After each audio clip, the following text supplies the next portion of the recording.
This is Awesome News Daily. I'm David Beach. I find interesting stories. I call them awesome. You listen to stories like this. As I say, I don't write these stories. I come across them. And I've come across one that's written in first person. So I just wanted to make sure you understand. This is not my story, but I find it fascinating. And I think it pretty much speaks for what this podcast is about, which is you never know what one person can do.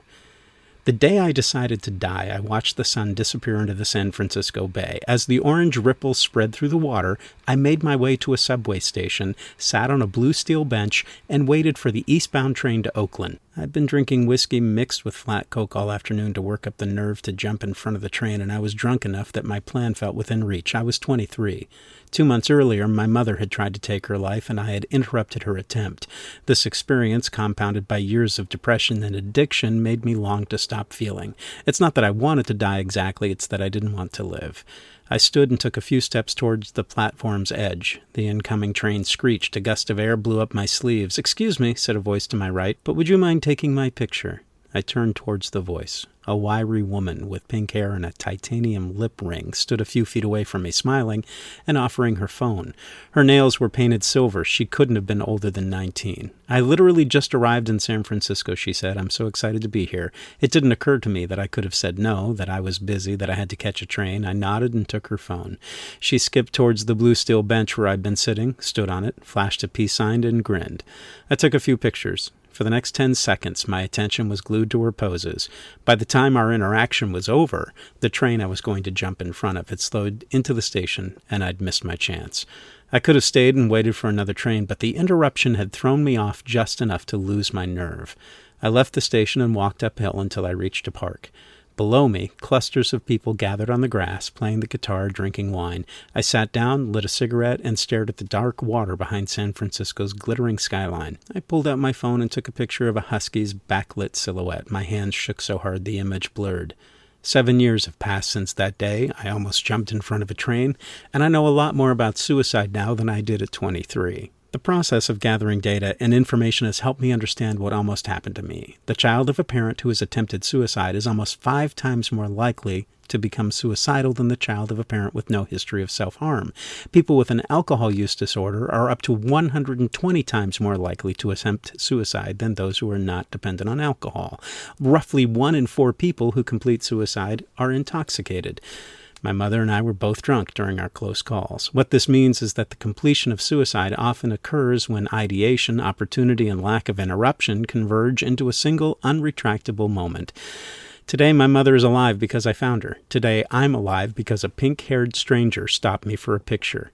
I call this woman my interrupter. Interrupters exist everywhere. There's a man who has seized more than 400 people off the railings of the Nanjing Yangtze River Bridge in China. There's a retired police officer who's walked more than 600 people back from the ledges of Tenjimbo Cliffs in Japan. Then there are the accidental interrupters, the people who approach desolate strangers in subway stations.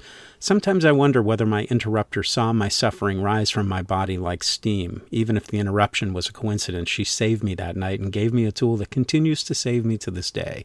As I write this, I'm in recovery, sober, and in therapy. The combination of these factors has curbed my suicidal impulses, but I still have days where my despair threatens to burn through me like a wildfire.